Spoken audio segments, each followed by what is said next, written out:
네, 안녕하세요. 우리 아이 인지능력 향상을 위한 지도법을 강의하게 된 이음발달지원센터 대표 김혜진입니다. 반갑습니다.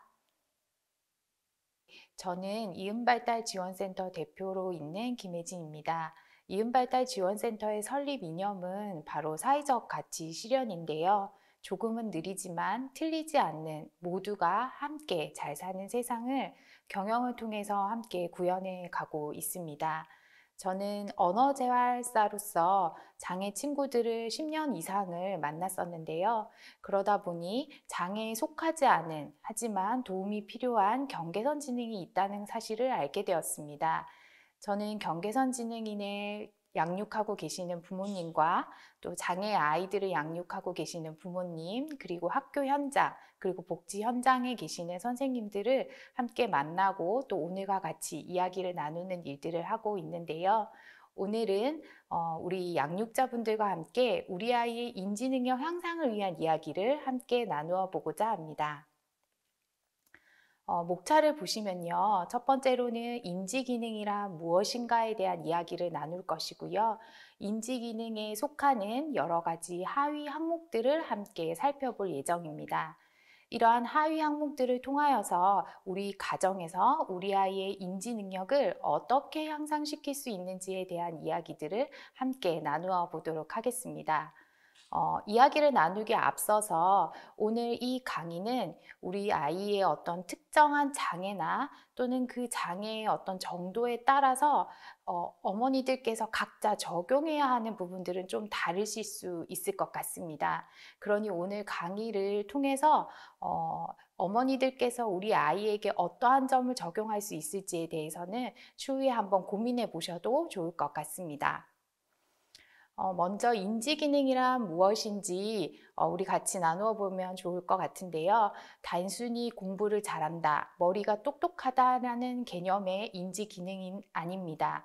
인지기능이라는 것은 일상생활, 학습, 대인관계, 정서조절과 같은 다양한 상황에서 필요한 정보를 이해하는 것인데요.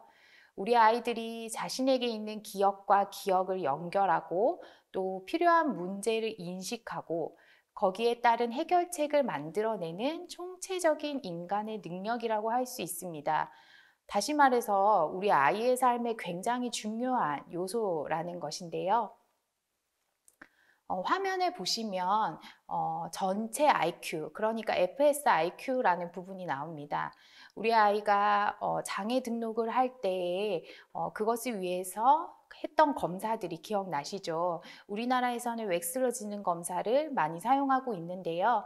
웩슬러 지능 검사상 우리 아이의 점수가 70 아래로 있다면 우리 아이가 이제 장애 등록을 할 수 있는 또 그러한 상황에 있다는 것을 우리는 알 수 있습니다. 지능검사상 언어 이해, 시공간, 유동추론, 작업 기억, 처리 속도 이러한 영역들을 평가하게 되는데요. 우리 아이의 점수가 몇 점인지 사실 이 점수보다 더 중요한 것은 각각의 영역에 맞는 우리 아이가 어떠한 강점이 있고 또 어떠한 약점이 있는지를 바르게 이해하시고 또 이러한 부분에서 가정에서 어떻게 지원해주고 도움을 줄 수 있을지를 고민하시는 것들이 필요하다고 생각합니다. 우리가 말하는 주의 집중 능력이라는 것은 주어진 과제, 제시된 과제를 어떻게 아이가 집중해서 하느냐를 평가하는 것인데요. 그러면 먼저는 시각적 주의 집중 능력을 한번 알아보겠습니다. 시각적 주의 집중력은 눈을 통해서 보는 힘이라고 할 수 있습니다. 단순히 시력이 좋은 것이 아니고요. 바로 눈의 힘이라고 보시면 됩니다. 시각적 자극에 대해 빠르고 정확하게 반응하고 주변의 다른 자극에도 눈에 보이는 시각적 정보를 정확하게 인지하고 활용하는 능력입니다. 시각적 주의 집중 능력이 낮다면 어떤 일이 일어날까요? 우리 아이가 정말 보아야 할 것을 보지 않고 보지 않아야 할 정보들에 더 집중하는 일들이 생기겠죠. 특별히 학교에 갔을 때, 글자를 읽을 때 이러한 어려움들이 발생하게 됩니다. 두 번째입니다. 바로 청각적 주의 집중 능력인데요. 청각적 주의 집중 능력이란 귀를 통해 듣는 힘이라고 할 수 있습니다. 소리 자극에 집중하는 능력인데요. 학습 상황이나 또는 일상생활 상황에서 수많은 청각적 자극들이 우리 아이에게 들려오게 됩니다. 그럴 때마다 그 자극을 듣고 알맞게 행동하고 적절하게 수행하기 위해서 필요한 자극에 집중하고 그렇지 않은 자극을 무시할 수 있는 이러한 능력들을 바로 청각적 주의 집중 능력이라고 하겠습니다. 청각적 주의 집중력이 낮다면 어떤 일이 일어날까요? 학습 상황에서 선생님의 말씀에 귀를 기울이는 것에 어려움이 있을 것 같고요. 또는 친구들과 의사소통할 때 친구가 이야기하는 것을 귀 기울여 듣지 않아서 중요한 정보를 놓치는 일들이 발생하게 될 것입니다. 엉뚱한 소리를 하거나 대화에 끼지 못하거나 또는 상호작용하는 의사소통에 어려움이 있을 수도 있습니다. 여기서 중요한 것은 바로 청각적 정보 받아들일 때 중요한 정보와 그렇지 않은 정보를 구별해내서 중요한 정보에 집중할 수 있는 능력을 바로 우리는 청각적 주의 집중 능력이라고 하겠습니다. 세 번째로는 바로 작업 기억력입니다. 작업 기억력이란 단순히 단기 기억 또는 장기 기억을 얘기하는 것은 아닙니다. 짧은 시간 동안 정보를 머릿속에 저장하고 새로운 규칙에 맞게 정보를 변형해내는 능력인데요.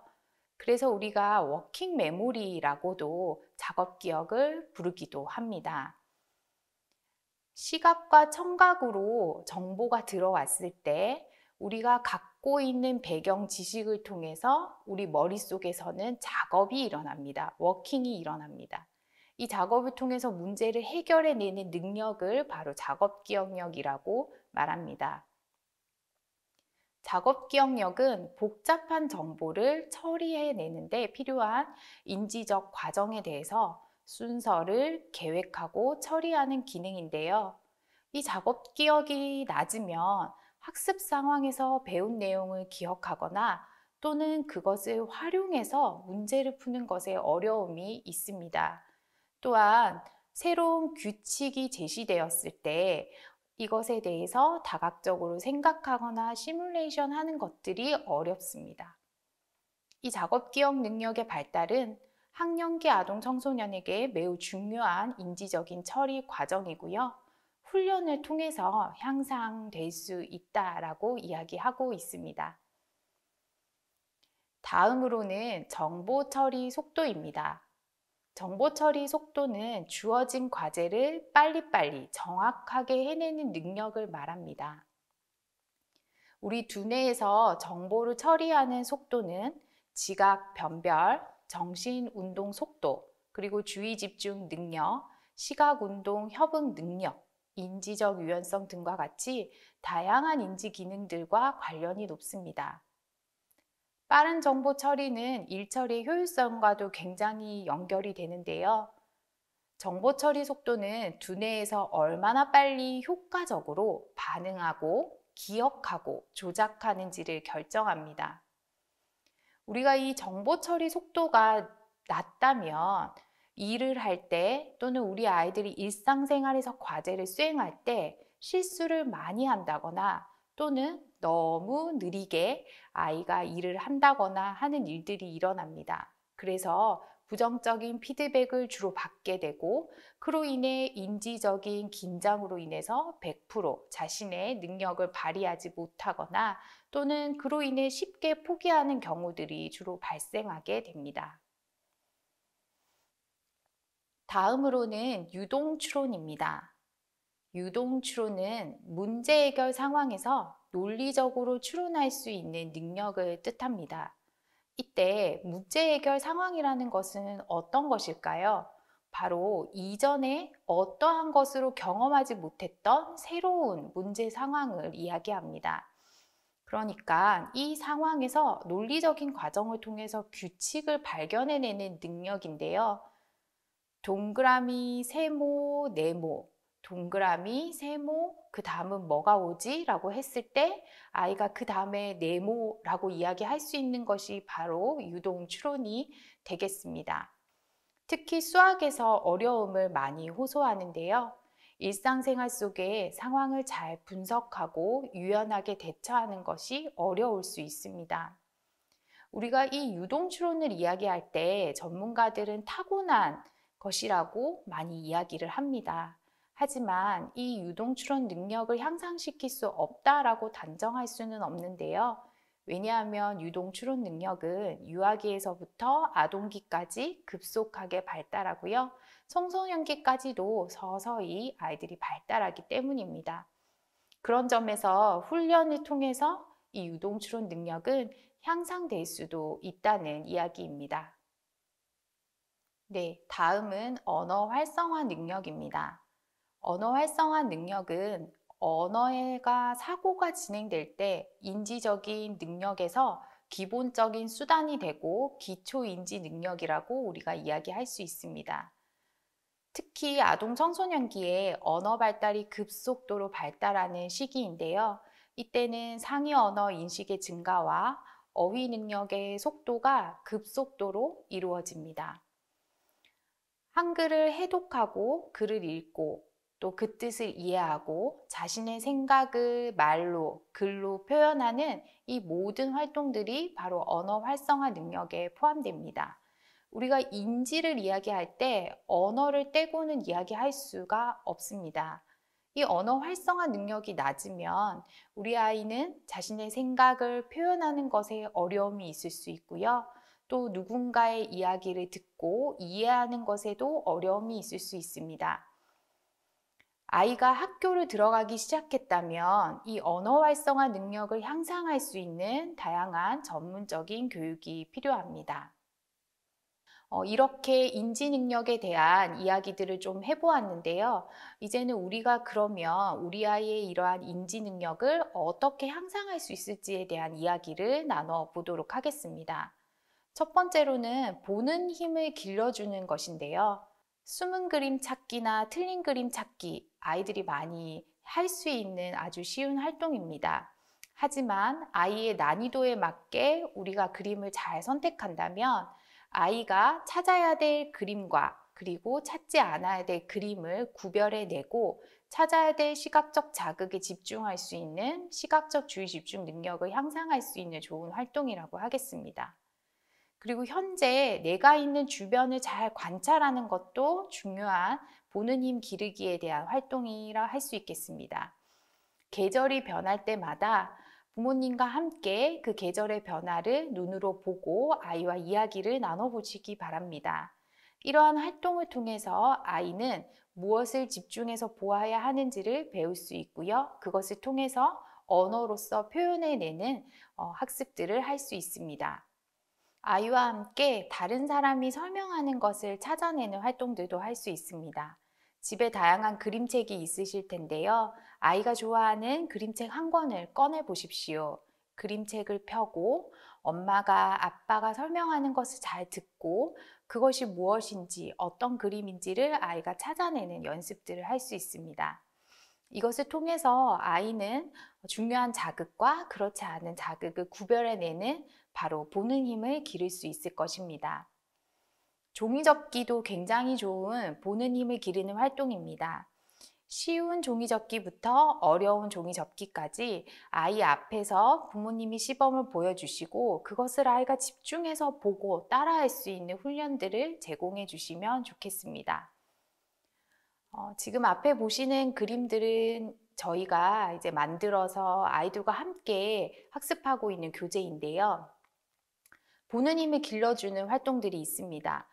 그림을 보고 빠진 것들을 생각해서 그려보는 활동들, 그리고 목표를 제공한 기호들을 보고 똑같은 기호들을 다양한 예들을 통해서 찾아내는 활동들, 이런 것들을 반복하면서 아이들은 보는 힘을 기를 수 있을 것입니다.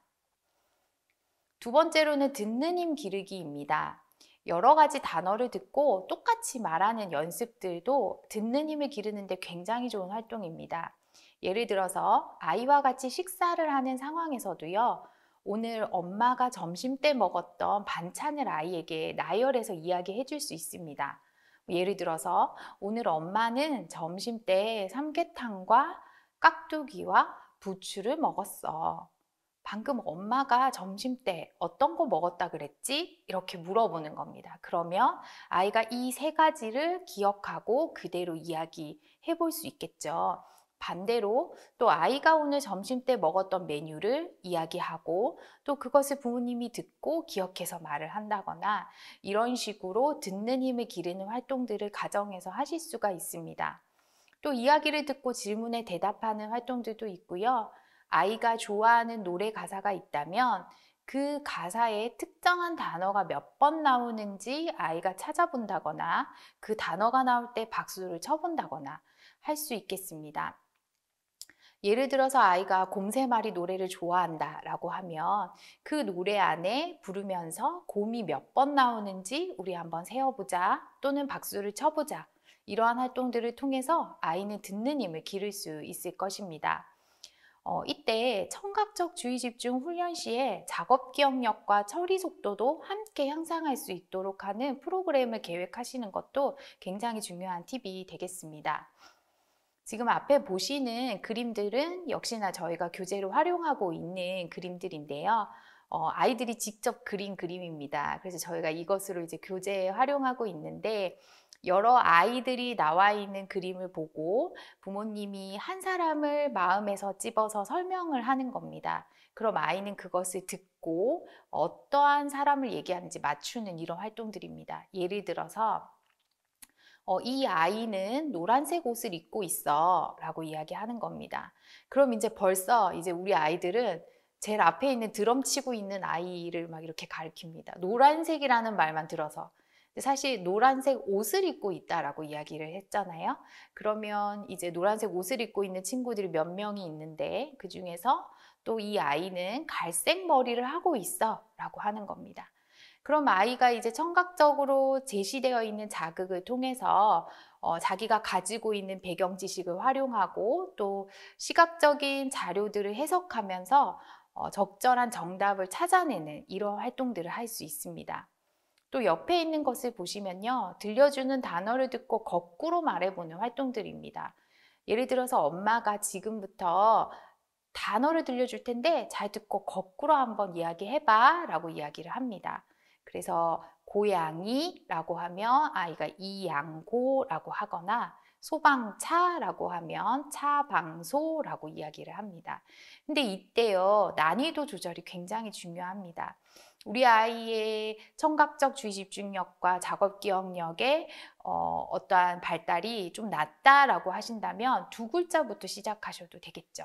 예를 들어서 나라라고 했을 때 아이가 라나 이런 식으로 해서 점차적으로 글자 수를 늘려가시는 것들을 추천해 드립니다. 다음으로는 상상하는 힘 기르기입니다. 다른 사람의 감정에 대해서 생각해 보는 훈련들이 굉장히 중요한데요. 특별히 자폐 스펙트럼 장애를 가진 우리 아이들은 다른 사람의 감정을 이해하고 또 공감하고 거기에 맞는 피드백을 하는 것에 어려움이 있습니다. 하지만 이 또한 우리 아이들이 훈련해야 될 부분인데요. 감정 카드를 활용하는 것이 좋습니다. 다양한 치료실에서 또는 요즘 가정에서도 감정 카드를 많이 가지고 계시는데요. 저도 많이 사용해 봤지만 사실 감정이 너무 많아서 이렇게 책상 위에 깔다가 지쳐버릴 때도 많습니다. 그럴 때 한 가지 팁을 좀 알려드리면 요즘 아이들이 많이 사용하는 포토카드를 이제 모으는 그러한 카드 앨범들이 있습니다. 그러한 앨범들에 중요한 감정 카드들만 좀 꽂아서 아이에게 보여주고 또 오늘 우리 아이의 감정을 한번 펼쳐보고 이야기를 나눠보는 그런 활동들을 해보셔도 좋을 것 같습니다. 또 상황에 맞는 행동에 대해서 생각해보는 활동도 중요한데요. 이럴 때는 어떻게 해야 될까라는 추론적 질문에 아이가 대답할 수 있도록 아이와 드라마를 보거나 또는 만화책을 볼 때에 뒷 이야기를 추론해 보고 같이 이야기를 해보는 활동들도 좋은 활동입니다. 속담과 관용어도 있는데요. 사실 속담과 관용어는 암기를 많이 합니다. 그런데 암기를 해서 사실은 이것을 학습할 수는 없습니다. 실제로 예인데요. 제가 수업하는 친구 중에서 속담을 정말 잘 알고 있는 친구가 있었습니다. 다 외워요. 그래서 속담의 뜻도 너무나 잘 아는 친구인데요. 실제로 그 속담을 써야 하는 상황에 처했을 때 이 아이는 어떠한 속담도 사용하지 못하는 것을 보았습니다. 이것은 무엇을 얘기하냐 하면 속담과 관용어는 암기로 학습할 수 있는 것들이 아니라 이해하고 사용하고 적용해 보는 활동들을 많이 해봐야 하는 건데요. 그래서 이러한 사회적인 맥락에 따라서 어떻게 표현해야 될지 그러한 뉘앙스를 배워가는 훈련들을 하시면 좋겠습니다. 우리 아이가 이동할 때에 차 안에서 많이 이동하잖아요. 그럴 때 아이와 함께 끝말잇기를 한다거나 초성 게임을 한다거나 그리고 부모님과 원인과 결과에 대한 이야기를 나눠보는 것들을 추천해 드립니다. 그리고 함께하는 힘 기르기입니다. 우리가 인지를 이야기할 때 신경인지와 사회인지를 이야기하는데요. 사실 이 사회인지 부분에서는 우리 아이들이 사회기술 훈련을 해야 되는 것들을 포함하고 있습니다. 먼저 사회인지를 기르기 위해서는요, 사회적 정보와 그리고 규범을 파악하고 그 의도와 바람을 파악하고 원인과 결과 관계를 파악하는 것들이 포함됩니다. 그리고 사회적 기술을 훈련해야 되는데요. 다른 사람이 말할 때 경청하는 것들, 그리고 싫을 때는 거절할 수 있다는 것, 그리고 내가 무언가를 주장할 수 있다는 것, 공감하기, 격려하기 등 이러한 소셜 스킬에 대한 부분을 훈련할 수 있습니다. 그리고 문제 해결하기 훈련인데요. 어떠한 문제가 발생되었을 때 그 문제를 해결하기 위해서는 단계가 필요하고 각 단계마다 대처 전략들이 필요하다는 것들을 아이가 인지하고 일상생활에서 할 수 있도록 도움을 주시면 좋겠습니다. 예를 들어서 지금 이 자리에서 제가 물을 쏟았다고 가정해 봅시다. 이러한 문제 상황이 발생하였을 때 이 문제를 해결하기 위해서는 어떠한 도구들을 사용해야 하고 그 도구들에 따라서 어떤 결과가 오느냐를 우리 아이가 유추하고 또 필요한 것들을 취할 수 있는 이러한 능력들을 기를 수 있습니다. 마지막으로 말씀드리고 싶은 것은요. 바로 이러한 인지기능 향상을 가정에서 지도하실 때 학습처럼 하시기보다는 일상생활 적응 훈련과 함께 매칭해서 하시면 좋겠다는 이야기를 드리고 싶습니다. 이제 제가 강의를 하면 우리 부모님들이 이제부터 우리 아이의 인지 능력을 향상하기 위해서 숨은 그림 찾기 해야지. 외우는 훈련 해야지. 뭐 이렇게 단단히 마음을 먹으시고 아이에게 또 이제 열심히 막 학습적으로 시키시는 분들도 계십니다. 네, 너무 훌륭하십니다. 강의를 또 일상생활에 적용하는 힘들은 또 너무나 중요한 것들이니까요. 하지만 사실 우리 아이들의 지능 점수를 올리는 것이 우리의 목적인지는 한번 생각해 보셨으면 좋겠습니다. 우리 아이 지능이 올라가면 참 좋긴 하겠지만 사실 점수보다 더 중요한 것은 우리 아이가 사회 구성원으로서 적절하게 자조 능력을 개발해서 일상생활을 잘 적응해서 살아갈 수 있는 아이로 성장하기를 기대하시고 바라는 것들이 더 크다는 생각이 듭니다. 그것을 위해서 사실 인지 능력이 필요한 것이고요. 그러면 우리가 일상생활에서 이 인지 기능을 향상하기 위해서 지도할 때에 학습 위주보다는 자조 능력과 결합하여서 아이가 다른 사람의 도움 없이 스스로 일상생활을 잘 할 수 있도록 훈련을 어떻게 할 수 있을까로 고민해 보시면 참 좋겠습니다. 먼저는 심부름하기입니다. 우리 아이에게 심부름을 시켜 보셨나요? 우리 아이가 능력이 되지 않아서 선생님 심부름을 시킬 수 없어요 라고 하시는 분들도 있을지 모르겠습니다. 하지만 우리 아이가 할 수 있는 영역들은 충분히 있다고 생각합니다. 예를 들어서 심부름에도 단계가 있는데요. 가까운 곳에 있는 사물을 아이가 가져오는 것들을 할 수 있어요. 예를 들어 저기 있는 컵 가지고 엄마한테 와줄래? 라고 간단한 지시를 통해서 심부름하기를 할 수 있고요. 또 2단계는요. 컵과 그 옆에 있는 물티슈를 함께 가져오라고 이야기를 하는 겁니다. 그러면 우리 아이가 컵과 물티슈 두 가지를 동시에 청각적 자극을 기억해내야 하는 인지 능력이 향상되는 것을 보실 수 있습니다. 그리고 세 번째는요, 두 가지 동작을 포함하는 심부름입니다. 컵 가지고 와서 정수기에서 물을 떠서 엄마한테 가져올래? 라고 얘기했을 때 컵을 가져오는 것과 정수기에서 물을 떠오는 것, 이 두 가지 동작이 있는 심부름이 되겠습니다. 이처럼 아이의 능력에 맞춰서 아이가 심부름을 할 수 있도록 단계를 나누고 아이에게 제시하는 것들이 필요하겠습니다. 두 번째는 청소하기인데요. 우리 아이가 생활하는 공간을 청소는 누가 하십니까? 바로 우리 부모님들이 하시죠. 하지만 자기가 가지고 노는 장난감은 우리 아이가 정리할 수 있도록 지도하시는 것 역시도 인지 기능을 향상할 수 있는 좋은 훈련 방법입니다. 자, 예를 들어 보겠습니다. 아이가 커다란 블럭을 가지고 놀았습니다. 그러면 이 블럭은 블럭을 모으는 통에다가 정리를 해야겠죠.